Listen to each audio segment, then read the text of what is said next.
Hello बच्चों, a very good morning. कैसे हो? बढ़िया। तो करंट इलेक्ट्रिसिटी का लेक्चर नंबर 5 और आज हम पढ़ने जा रहे हैं ohms law in scalar form and ohms law in vector form. ये नई चीज है, ohms law in vector form. ठीक है, और ओम्स लॉ का आज हम प्रूफ भी देखेंगे। वैसे तो लॉज का प्रूफ नहीं होता है, बट यहाँ पे हम बनाएंगे क्योंकि बोर्ड में आता है ये सवाल कि ओम्स लॉ को प्रूफ करिए।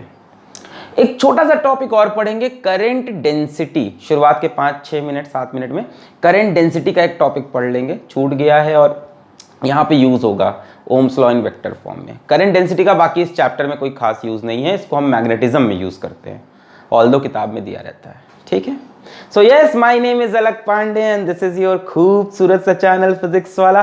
कॉपी और पेन निकाल दें, नोट्स बनाना स्टार्ट करें, चूहा खाना बंद कर दें। बेटर होगा नोट्स खुद से बनाएं, अदरवाइज नोट्स आप हमारी वेबसाइट www.physicswala-alakpande.com से डाउनलोड कर सकते हैं। कमेंट में मैंने लिंक दे दिया है या दे दूंगा। आइए शुरू करते हैं। तो पहले एक छोटा सा टॉपिक पढ़ते हैं, करंट डेंसिटी। करंट डेंसिटी, इसके लिए सिंबल यूज करते हैं वेक्टर जे। ठीक है, आपको अगर याद हो जो करंट होता है वो वेक्टर नहीं होता, वो स्केलर होता है, या कई लोग कहते हैं टेंसर, तो टेंसर भी सही है, मतलब वेक्टर क्वांटिटी नहीं होती। करंट के पास मैग्नीट्यूड है, करंट के पास डायरेक्शन है, फिर भी वो वेक्टर नहीं है। याद है, करंट के पास मैग्नीट्यूड भी होता है, डायरेक्शन भी होता है, फिर भी वो वेक्टर नहीं होता। क्यों? जैसे मान लो यहां से 2 एम्पियर का करंट आया, यहां से 3 एम्पियर का करंट आया, और मान लो इनके बीच में एंगल है 60 डिग्री। तो करंट का जो एडिशन होता है वो वेक्टर एडिशन की तरह नहीं होता। वेक्टर एडिशन कैसे होता? a2 का स्क्वायर प्लस 3 का square plus 2ab cos theta. याद है, वेक्टर a वेक्टर b अगर होते तो स्क्वायर्ड कैसे करते? a square plus b square plus 2ab cos theta. पर करंट में ये सब नहीं होता। 2 एम्पियर 3 एम्पियर ऐड होके 5 एम्पियर, चाहे एंगल 60 डिग्री हो। 2 एम्पियर 3 एम्पियर, चाहे एंगल 90 डिग्री हो, ऐड होके 5 एम्पियर। कहने का मतलब कि करंट में एंगल का कोई फर्क नहीं पड़ता, जबकि वेक्टर्स में एंगल इंपॉर्टेंट होता है। ये a square plus b square 2ab cos 90 होता, a square plus b square 2ab cos 60। Current इस तरह से ऐड नहीं होता, और जो चीज वेक्टर लॉ ऑफ एडिशन को फॉलो नहीं करती उसको हम वेक्टर नहीं मानते। फिजिक्स में यही नियम है। तो करंट के पास मैग्नीट्यूड है, डायरेक्शन है, फिर भी वो वेक्टर क्वांटिटी नहीं है, स्केलर कह दो या टेंसर। तो हमें फिजिक्स में करंट के जैसी एक क्वांटिटी चाहिए थी जो वेक्टर हो, मतलब रोल तो करंट का प्ले करे पर उसका वेक्टर इक्विवेलेंट हो, है ना। जैसे पोटेंशियल डिफरेंस के लिए हमारे पास इलेक्ट्रिक फील्ड है, रोल वैसा ही है, पर इलेक्ट्रिक फील्ड वेक्टर क्वांटिटी है, पोटेंशियल डिफरेंस स्केलर। इसी तरह से करंट के लिए एक ऐसी क्वांटिटी चाहिए थी जो रोल तो करंट का प्ले करे प्ले करे, बट जो वेक्टर हो। तो आया करंट डेंसिटी। करंट डेंसिटी का फॉर्मूला क्या होता है? It is current per unit area. जरा ध्यान से देखो, ये एक कंडक्टर है और मान लो इसमें से करंट फ्लो कर रहा I। यहां पे मान लो एक एरिया ऐसे बना हुआ है A, then current density J is equals to I by A। ठीक है, अब ये J है, वेक्टर J है, it has direction same as that of current, यानी वेक्टर J करंट के डायरेक्शन में होता है। एक और इंपॉर्टेंट बात, ये जो A आपने लिया है, this area should be perpendicular to current flow. जो एरिया आपने यहां पे चूज किया है A, this should be perpendicular to current flow. कई लोग कह रहे हैं एरिया वेक्टर होता है, एरिया वेक्टर याद है सरफेस एरिया के परपेंडिकुलर। ठीक है, ये रहा एरिया वेक्टर। तो अगर एरिया वेक्टर की बात करोगे, then area vector should be parallel to current flow. ठीक है, क्योंकि एरिया वेक्टर और एरिया आपस में परपेंडिकुलर होते हैं। तो या तो जो सरफेस एरिया ले रहे हो वो करंट के परपेंडिकुलर हो, या तो जो एरिया वेक्टर चूज कर रहे हो वो करंट के साथ हो। कहने का मतलब, मान लो आपके पास ऐसा कोई सवाल आ जाए,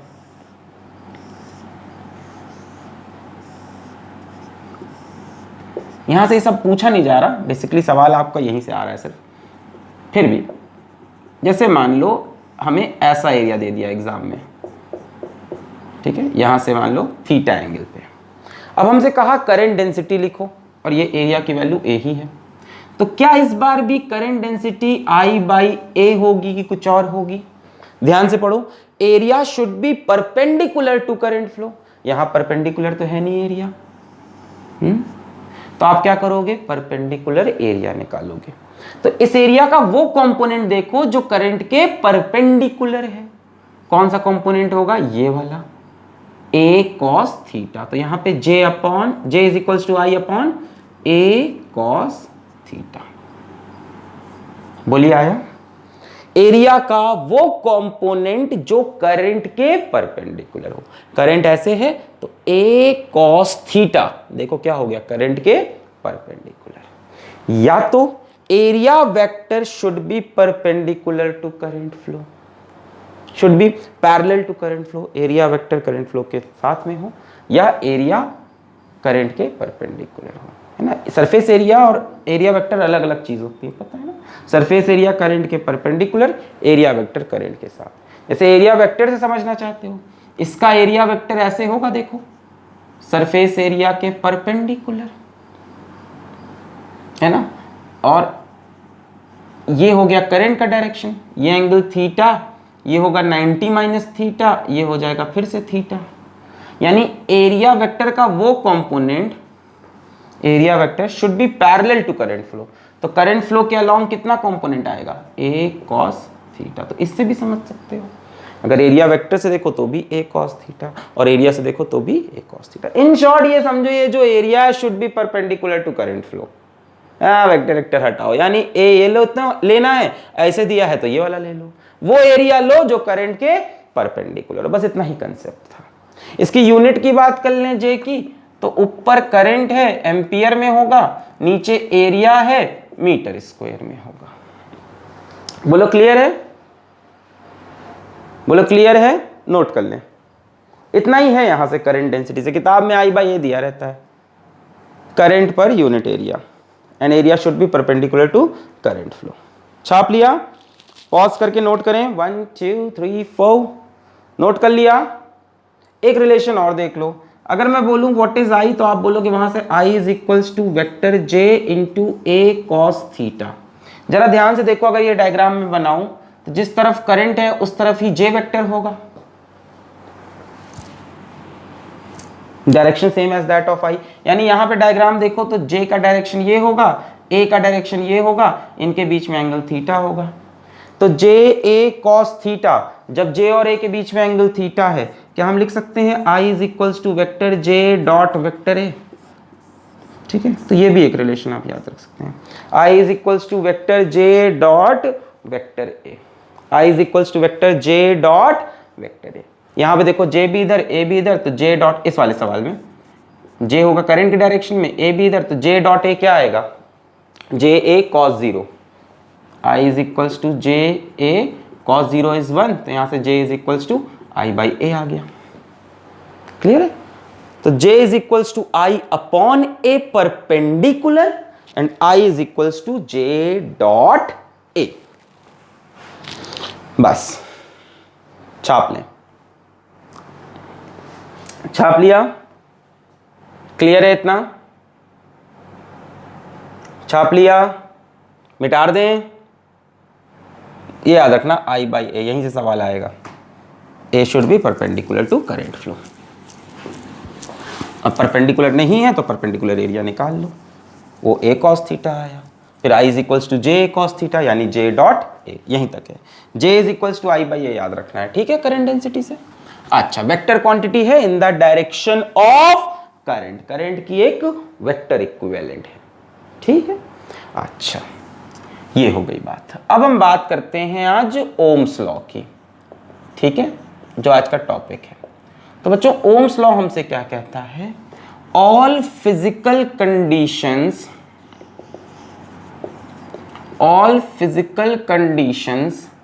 remaining same,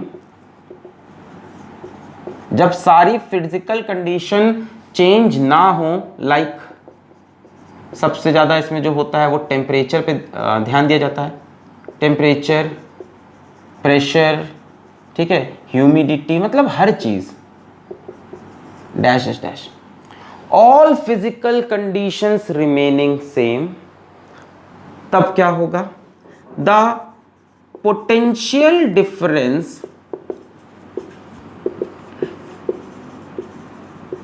across the ends of a conductor is directly proportional to the current flowing through conductor, है ना। क्लास 10 की चीज है ये, कई बार आपने क्लास 10 में रटा होगा। That potential difference is directly proportional to current provided temperature remains constant. तो अभी मैंने कह दिया all physical conditions remaining same या रिमेनिंग कांस्टेंट, ठीक है। अगर सारी फिजिकल कंडीशन सेम रहें तो उस टाइम एक कंडक्टर के एंड्स के अक्रॉस यदि पोटेंशियल डिफरेंस डेल्टा वी है और यदि इस करंट कंडक्टर में करंट फ्लो कर रहा है I, then delta V is directly proportional to I is Ohm's law with all physical conditions remaining same. Basically current सबसे ज्यादा, अरे टेम्परेचर सबसे ज्यादा बोला जाता है कि टेम्परेचर जब तक कांस्टेंट रहेगा तब तक पोटेंशियल डिफरेंस करंट के प्रोपोर्शनल रहेगा, ठीक है, ठीक है। इसको हम आगे बढ़ाते हैं, फिर क्या लिखते हैं, delta V is equals to I R, ठीक है। This is Ohm's law. अब बेसिकली ये ओम्स लॉ किस फॉर्म में है, स्केलर फॉर्म में है। स्केलर क्यों बोला, potential difference scalar quantity, current भी स्केलर क्वांटिटी, तो ये जो ओम्स लॉ लिखा गया ये स्केलर फॉर्म में क्लास 10 में पढ़ा था। Delta V is directly proportional to I, delta V is equals to I R, where R is resistance of conductor and R is constant for ohmic conductor, ठीक है भाई। R यहाँ पे constant of proportionality है कि नहीं, constant of proportionality हटाया तो R आ गया, ठीक है। Constant for ohmic conductor, ohmic conductor वो कंडक्टर होते हैं जो ओम्स लॉ को फॉलो करें, ठीक है। जो लोग, ओम्स लॉ ऐसा नहीं कि यूनिवर्सल लॉ हर कोई फॉलो करेगा, देखा गया कि बहुत सारे मटेरियल्स इसको फॉलो कर रहे हैं, सिर्फ कंडक्टर्स ही नहीं, बहुत सारे मटेरियल्स ओम्स लॉ को, मतलब कई मटेरियल्स में हमने देखा, बहुत ही कॉमन चीज है। सोचो जरा, ये मान लो, बहुत ही, देखो इसको फील करके एक बार सोचो, मान लो ये कोई मटेरियल है बच्चों, इसके एंड्स के अक्रॉस मैंने पोटेंशियल डिफरेंस लगाया, मान लो यहाँ 10 लगाया, यहाँ 0 वोल्ट लगाया, तो इसमें कुछ करंट फ्लो किया, मान लो 2 एम्पियर फ्लो किया। फिर मैंने क्या किया, यहाँ पे प्लस 20 वोल्ट लगा दिया, यहाँ पे अभी भी 0 रखा, तो यार पोटेंशियल डिफरेंस बढ़ गया। करंट क्यों फ्लो करता है, बिकॉज ऑफ पोटेंशियल डिफरेंस। तो हमने देखा कि पोटेंशियल डिफरेंस को डबल किया तो करंट भी डबल हो गया, यही ओम्स लॉ है। करंट क्यों फ्लो करता है, because of potential difference. Potential का डिफरेंस होता है तो इलेक्ट्रॉन एक कोने से दूसरे कोने भागता है, जैसे ही इलेक्ट्रॉन भागता है हम बोलते हैं करंट बनने लगा। तो हमने देखा कि पोटेंशियल डिफरेंस को डबल करने पे करंट भी डबल हो रहा है, इसी को हमने बोल दिया ओम्स लॉ। साथ में हमने कहा कि बाकी कंडीशन सेम रखना, अगल बगल से टेम्परेचर वगैरह चेंज करोगे तो इलेक्ट्रॉन की स्पीड, उससे भी फर्क पड़ेगा भाई। टेम्परेचर बढ़ेगा, इलेक्ट्रॉन की झम झम झम झम झम वाइब्रेशंस बढ़ेगी, तो उन सब से इफेक्ट पड़ सकता है। क्लियर है?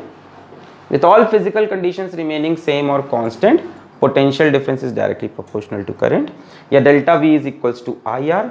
R is resistance of conductor and R is constant for ohmic conductor. Ohmic conductor मतलब वो कंडक्टर जो ओम्स लॉ को फॉलो करते हैं। क्लियर है? मिटा दें ये।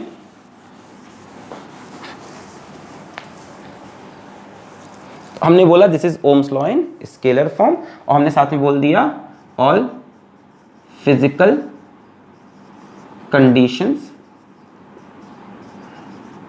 Remains same. ठीक है, बेसिकली टेम्परेचर जरूर याद रखना कि टेम्परेचर सेम रहे। ये हो गई कंडीशन। अच्छा, जरा हम ओम्स लॉ के लिए V वर्सेस I का ग्राफ बनाए। हमने एक ग्राफ बनाया, potential difference versus current, delta V versus I for Ohm's law. तो हमने कहा डायरेक्टली प्रोपोर्शनल है, तो बच्चों डायरेक्टली प्रोपोर्शनल ग्राफ कुछ ऐसे बनेगा, स्ट्रेट लाइन। ठीक, ये एंगल 45 डिग्री हो जरूरी नहीं होता। ठीक है, 45 का मतलब तो इसकी स्लोप 1 है, ऐसा नहीं, कुछ भी हो सकता है, बस ये लाइन बनेगी डायरेक्टली प्रोपोर्शनल। मैं यहां पूछूं एंगल कितना है, let this angle be theta, the slope which is equals to tan theta किसके इक्वल हो जाएगी, delta V upon delta I। इस स्लोप को ही हम बोलते हैं रेजिस्टेंस।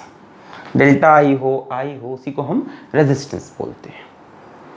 और बच्चों ये रेजिस्टेंस हमने देखा कांस्टेंट होता है, यानी the ratio of delta V to I is constant for those conductors which follow Ohm's law. क्या रेजिस्टेंस हमेशा कांस्टेंट होता है? उनके लिए कांस्टेंट होता है जो ओम्स लॉ फॉलो कर रहे हैं। क्लियर है बात? क्लियर है बात? क्या हमेशा सभी मटेरियल का रेजिस्टेंस कांस्टेंट होता है, चेंज नहीं होता पोटेंशियल और करंट के साथ? ऐसे बहुत से मटेरियल हैं जिनका रेजिस्टेंस पोटेंशियल चेंज होने पे चेंज हो जाता है, करंट चेंज होने पे चेंज हो जाता है, बट वो ओम्स लॉ नहीं फॉलो करते, वो ओमिक कंडक्टर नहीं होते। हमारे सिलेबस में 90% जो कंडक्टर हैं वो ओमिक कंडक्टर है। क्लियर है बात? 90 क्या, 99%, 95% वो ओमिक कंडक्टर है ना। यानी ओमिक कंडक्टर के लिए delta V by I constant होता है, और इसी कांस्टेंट को हम रेजिस्टेंस बोलते हैं। तो रेजिस्टेंस भी हम कांस्टेंट मानते हैं। Clear? That is Ohm's law. Scalar क्यों बोला? क्योंकि ये स्केलर और ये भी स्केलर।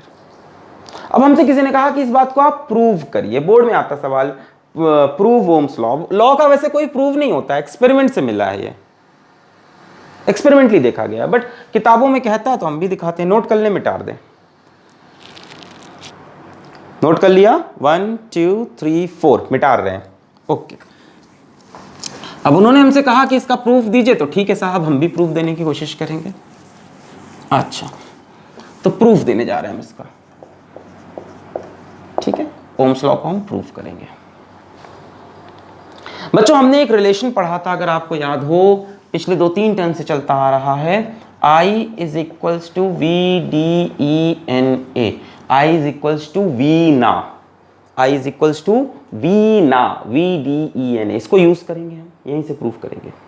VD क्या होता था? Drift velocity. E क्या होता था? Charge on electron. N क्या होता है? Number of free electrons per unit volume. A क्या होता था? Area of cross section. ठीक है, अभी थोड़ी देर बाद लिख देंगे।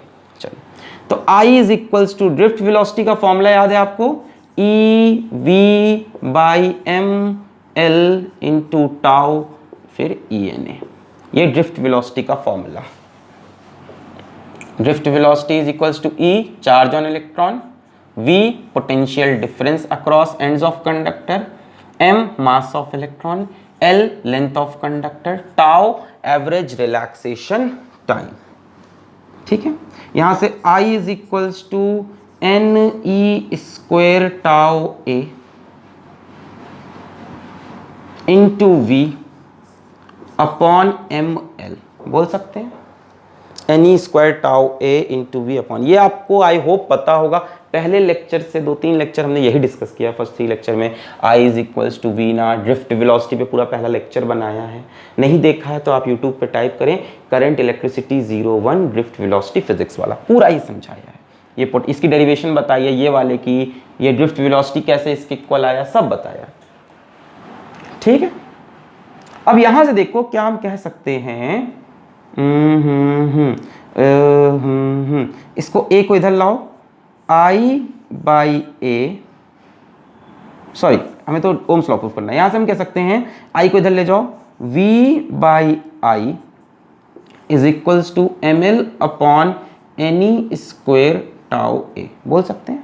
V और I को इधर ले आया, V बाई आई, ये पूरा टर्म इधर आ गया, V और I को इधर लाए, V by I is equals to m l upon n e square tau A, यानी हमें मिल रहा है V upon I is equals to m l upon n e square tau A. Clear है, कहां से स्टार्ट किया, I is equals to v d e n A, v d क्या है, drift velocity, E charge on electron, N number of free electrons per unit volume, A area of cross section.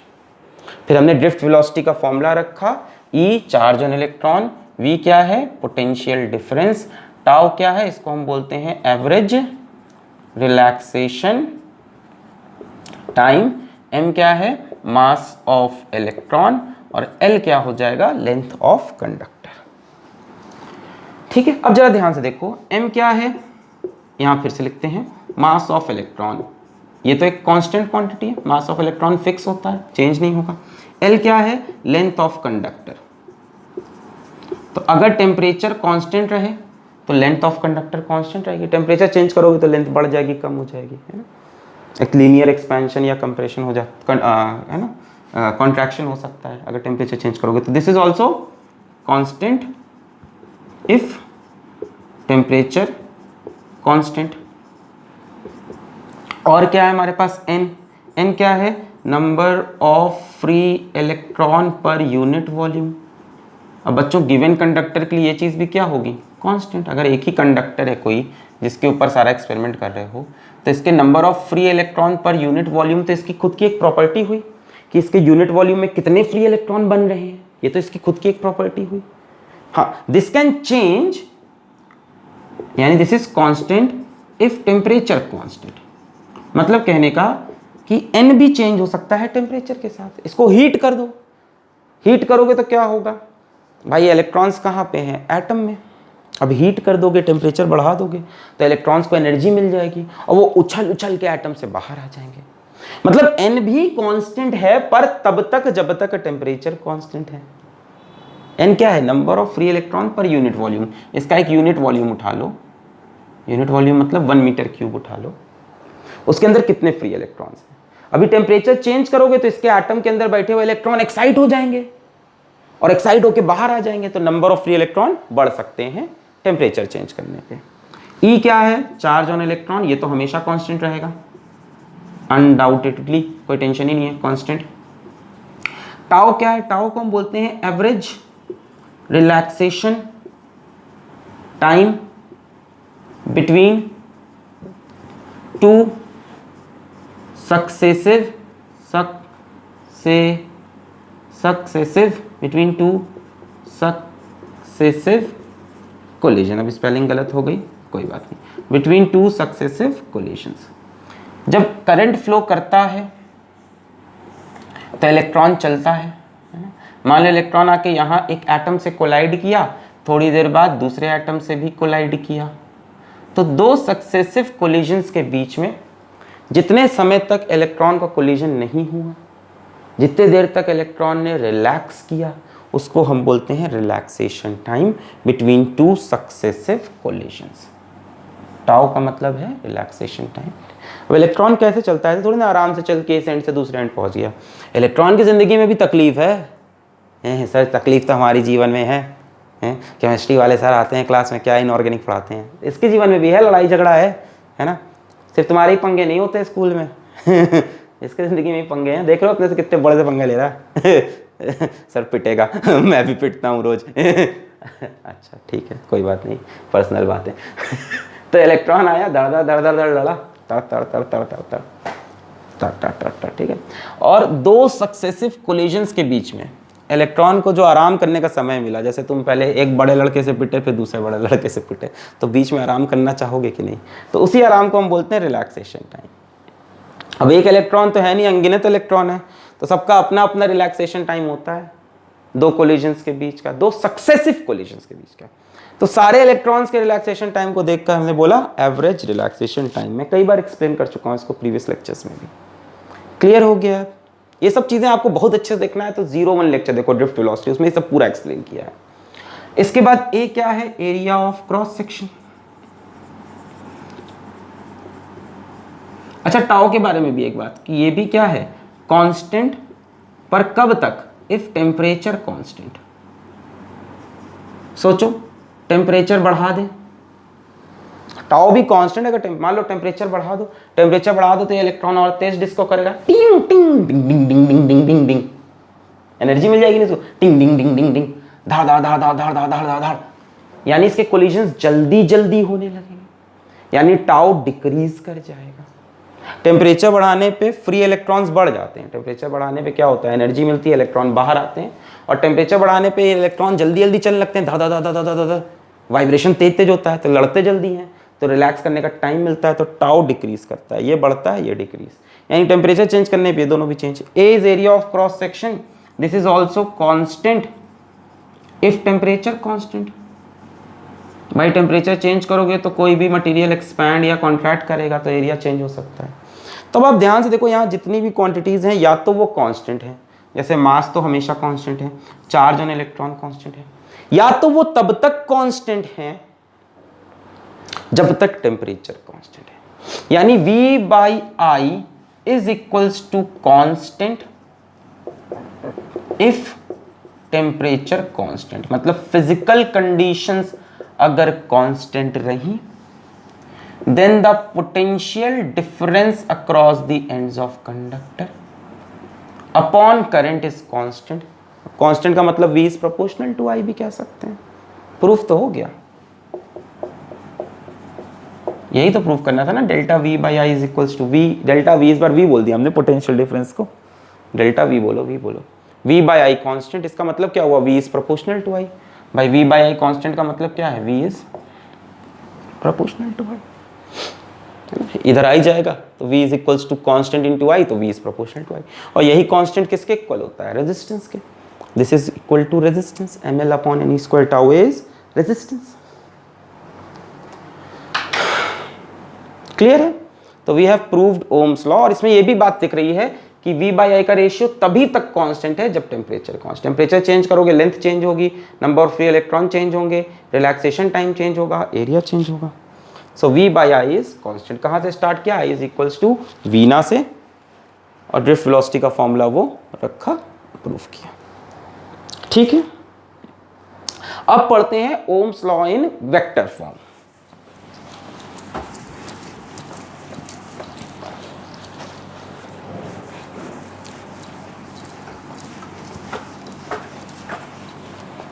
Ohms law in vector form, ohms law in vector form, ये क्या चीज हुई? ये नहीं देखी 10th में आपने।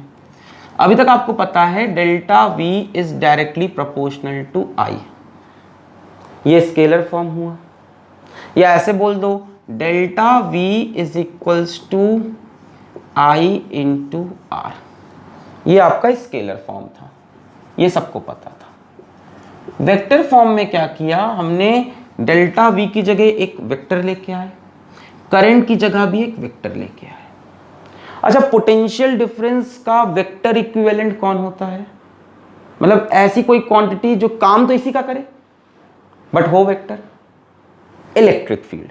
तो डेल्टा V की जगह आया इलेक्ट्रिक फील्ड, ठीक है।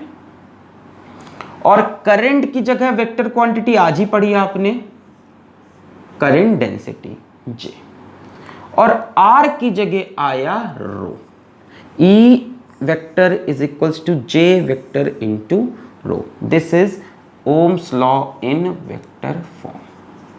इसको लिखने का एक और तरीका है, क्या? आपने कंडक्टिविटी सुन रखा है? कंडक्टिविटी नहीं सुना तो आज सुन लो, sigma it is reciprocal of resistivity. ये रेजिस्टिविटी है ना, अभी डिराइव भी करेंगे कैसे आया पूछ रहे हो, अभी तो बता रहे हैं कि ये वेक्टर फॉर्म है। मतलब है क्या कि स्केलर का वेक्टर बना दिया, पोटेंशियल डिफरेंस की जगह एक वेक्टर रखा इलेक्ट्रिक फील्ड, और करंट की जगह करंट का वेक्टर इक्विवेलेंट जे, और आर की जगह आता है रेजिस्टिविटी रो। अब मैं बता रहा हूं कि एक क्वांटिटी होती है कंडक्टिविटी, अपोजिट ऑफ रेजिस्टिविटी। जरा देखो यहां से हम क्या ये बोल सकते हैं, J vector is equals to E vector into 1/रो, जे वेक्टर ए वेक्टर 1/रो, यानी J vector is equals to 1/रो is sigma, sigma E vector. ये भी तरीका है इसको लिखने का, J is equals to sigma E is equals to rho J, J is equals to sigma E लिख दो या E is equals to rho J लिख दो, वेक्टर फॉर्म। पहले तो याद करो फिर डिराइव करके दिखा देंगे कैसे आया, पहले याद कर लो। कैसे याद रखना, ऐसे याद रखना, delta V is equals to I R, potential difference की जगह बोलो इलेक्ट्रिक फील्ड, इसका वेक्टर इक्विवेलेंट, करंट की जगह वेक्टर इक्विवेलेंट करंट डेंसिटी, और आर की जगह रेजिस्टिविटी। ये याद रहेगा, आसान भी है। क्लियर है, delta V is equals to I R सबको याद रहता है। पोटेंशियल डिफरेंस की जगह कौन आया, इलेक्ट्रिक फील्ड आ गई, वेक्टर क्वांटिटी। करंट की जगह वेक्टर क्वांटिटी कौन सी आ जाएगी, करंट डेंसिटी, और रेजिस्टेंस की जगह कौन आ गया, resistivity. E is equals to J rho, या J is equals to E into 1/रो, और 1/रो होता है सिग्मा, तो J is equals to sigma E. दोनों ही पॉपुलर है, ये वाला थोड़ा ज्यादा पॉपुलर है, J is equals to sigma. चलें इसका प्रूफ दें, कैसे आए यहां से यहां तक कैसे आए, यही बता सकते हैं, यहां से यहां तक कैसे आए बताएं। ओके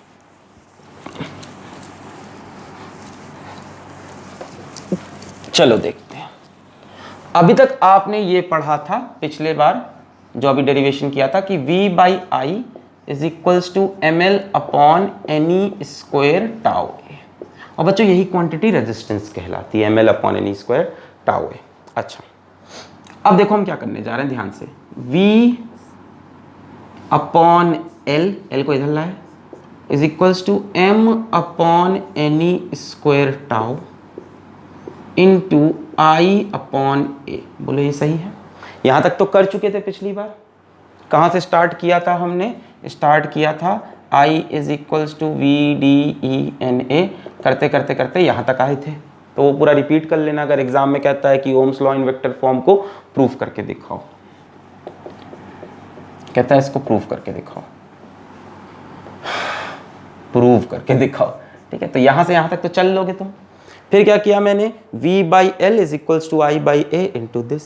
बच्चों V/L क्या होता है, इलेक्ट्रिक फील्ड होती है कि नहीं। जैसे मान लो ये कंडक्टर है, इसमें इलेक्ट्रिक फील्ड ऐसे है, मान लो E और लेंथ L है, तो बच्चों यहाँ पे हम ये लिख सकते थे, ये potential difference V is equals to E into L, ये पढ़ा होगा आपने। V is equals to E dot dx, यहाँ से इलेक्ट्रिक फील्ड क्या हो जाएगी, V/L, तो V/L बन गई electric field vector is equals to m upon n e square tau. बच्चों m upon n e square tau होता है रेजिस्टिविटी, तो ये बन गया रेजिस्टिविटी, ये प्रीवियस लेक्चर्स में कई बार बताया है। और I/A बन जाएगा करंट डेंसिटी J, ऐसे लिख लो या रो को इधर भेज दो, तो J is equals to E into 1/रो, एंड 1/रो इज सिग्मा, तो J is equals to sigma E। E is equals to rho J या J is equals to sigma E। अब आप बोलोगे ये दोनों में वेक्टर कैसे लगा दिया, ऐसा तो नहीं कि दोनों अपोजिट डायरेक्शन में हो, कैसे आपको पता कि दोनों सेम डायरेक्शन में। आराम से मान लो ये इलेक्ट्रिक फील्ड का डायरेक्शन है, तो भाई इलेक्ट्रिक फील्ड का जैसे ऐसे ले लो, उसको छोड़ ही दो। मान लो ये कंडक्टर है और हमने ये लगाई battery, potential difference V plus minus, इधर प्लस इधर माइनस, इलेक्ट्रिक फील्ड का डायरेक्शन ये।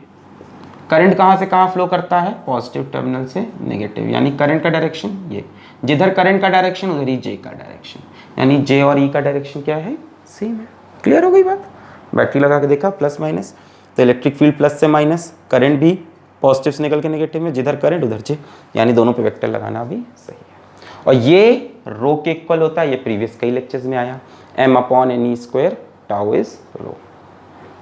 क्लियर है। ये हो गया Ohm's law in vector form. Clear है। J is equals to sigma E, J is equals to sigma E, या E is equals to rho J। ठीक है, रो को इधर भेजा, E is equals to rho J, जो दोनों में से याद हो जाए। ये वाला मुझे ज़्यादा बेटर लगता है याद करने के लिए। क्यों? क्योंकि E का स्केलर पोटेंशियल डिफरेंस, रो के लिए रेजिस्टेंस, J का scalar current, delta V is equals to IR। हो गया, छाप लिया, मिटा रहे। ओके, तो बच्चों ये था ओम्स लॉ। पर मैंने आपको बताया कि ओम्स लॉ सभी मटेरियल फॉलो नहीं करते, most of the materials follow करते हैं बट सभी फॉलो नहीं करते। ओम्स लॉ हमसे क्या कहता है, delta V is directly proportional to I, delta V is equals to IR, where R should be a constant. R को हम क्या बोलते हैं, रेजिस्टेंस। यानी ऐसे कंडक्टर्स जिनका रेजिस्टेंस कांस्टेंट हो with potential difference and current, not with temperature. Temperature के साथ तो चेंज हो सकता है, तभी तो हम बोलते हैं टेम्परेचर रिमेनिंग कांस्टेंट। जिनका रेजिस्टेंस पोटेंशियल डिफरेंस और करंट के साथ ना चेंज हो, उनको ओमिक कंडक्टर बोल सकते हैं। यानी delta V upon I is equals to resistance should be constant. ठीक है, ये वो कंडक्टर हैं जिनको हम बोलते हैं ओमिक कंडक्टर। इनके लिए अगर आप डेल्टा V वर्सेस I का ग्राफ बनाओगे तो वो बनेगा स्ट्रेट लाइन, और इनकी स्लोप भी आप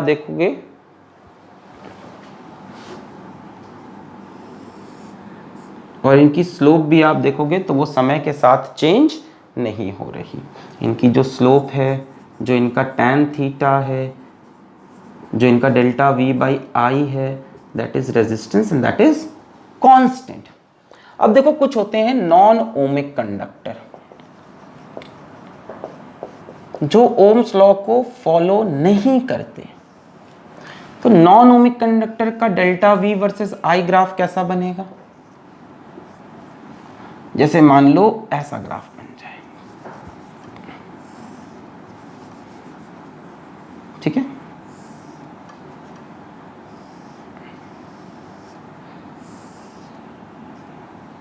यहां तक ओम्स लॉ फॉलो किया, इसके बाद ओम्स लॉ फॉलो करना बंद कर दिया।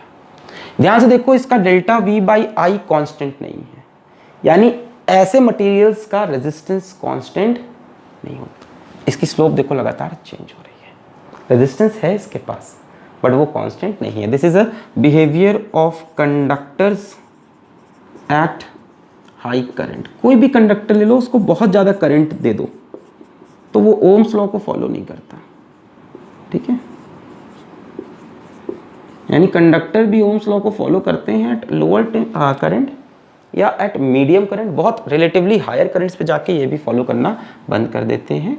और देखो ये डेविएशन आ गया, अब इनका रेजिस्टेंस कांस्टेंट नहीं रहा। ठीक है, ओम्स लॉ के लिए रेजिस्टेंस कांस्टेंट होना चाहिए। जैसे इसका एक और टिपिकल एग्जाम्पल है, और बहुत ही फेमस एग्जाम्पल है, बहुत ही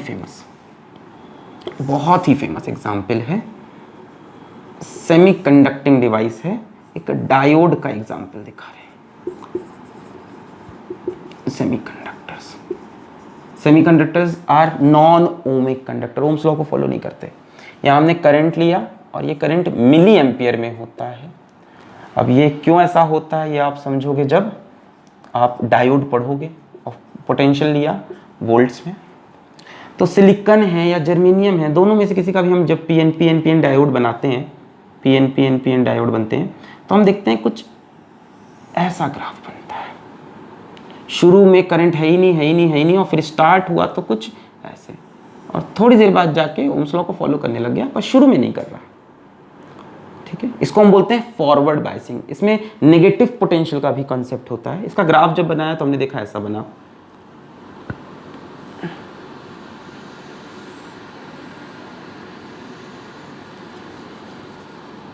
आराम से ये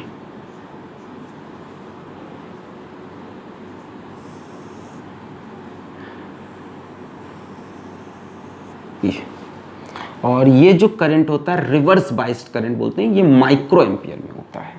ठीक है, इसको बोलते हैं फॉरवर्ड बाइसिंग, इसको बोलते हैं रिवर्स बाइसिंग। पढ़ेंगे सब, ठीक है, जब डायोड आएगा एकदम चैप्टर सिलेबस के अंत में तब पढ़ेंगे। बहुत मस्त कंसेप्ट है और इसको बोलते हैं रिवर्स बाइसिंग। खैर, जो आपको दिख रहा है कि I और V यहाँ पे डायरेक्टली प्रोपोर्शनल नहीं है और इवन कोई पर्टिकुलर रिलेशन के बीच का लगातार चेंज हो रहा है, यानी इनका जो रेजिस्टेंस है वो भी लगातार वेरी कर रहा है, वेरिएबल रेजिस्टेंस होता है। This is non ohmic conductor, Ohm's law को फॉलो नहीं करते डायोड्स जो होते हैं। जैसे इसमें एक और एग्जांपल होता है गैसेस का, current I in milli ampere, बहुत हैवी करंट नहीं फ्लो करता गैसेस में भी, और यहाँ पे V इन वोल्ट्स। ठीक है, तो हमने गैस का ट्यूब लिया और उस पर पोटेंशियल डिफरेंस अप्लाई किया, तो हमने देखा कुछ ऐसा ग्राफ बन गया है। शुरुआत में थोड़ा थोड़ा ओम्स लॉ फॉलो हो रहा है, डायरेक्टली प्रोपोर्शनल की कहानी है। उसके बाद ये देखिए यहाँ से कर्व स्टार्ट हुआ, फिर कर्व स्टार्ट हुआ और ऐसे। क्लियर है, कई बार स्लोप नेगेटिव भी हो गई, रेजिस्टेंस इनका नेगेटिव भी हो सकता है ना। खास बात होती है गैसेस के लिए ग्राफ था ये। तो गैसेस के लिए आप देखो resistance can be negative also, दिख रही है स्लोप नेगेटिव, यहाँ पे देखो स्लोप नेगेटिव हो गई। इसकी स्लोप क्या है, इसकी स्लोप है I/V यानी 1/R, बट 1/R भी तो नेगेटिव हो गया यहाँ पे, यानी इनके पास नेगेटिव रेजिस्टेंस भी हो सकता है। तो ये थे एग्जांपल्स नॉन ओमिक कंडक्टर्स के जो एनसीईआरटी में देते हैं। तो चलिए इस लेक्चर को करते हैं यहीं पे ख़त्म। यहाँ पे आपका ये बेसिक करंट की जो टर्मिनोलॉजीज थी, ये जो कंसेप्ट्स थे, ये सब खत्म होते हैं। अब हम स्टार्ट करेंगे DC circuits, equivalent resistance, connections of batteries and resistance, Kirchhoff's law, ये सब अब आने वाला है। तो पढ़ाई करते रहें। All the very best.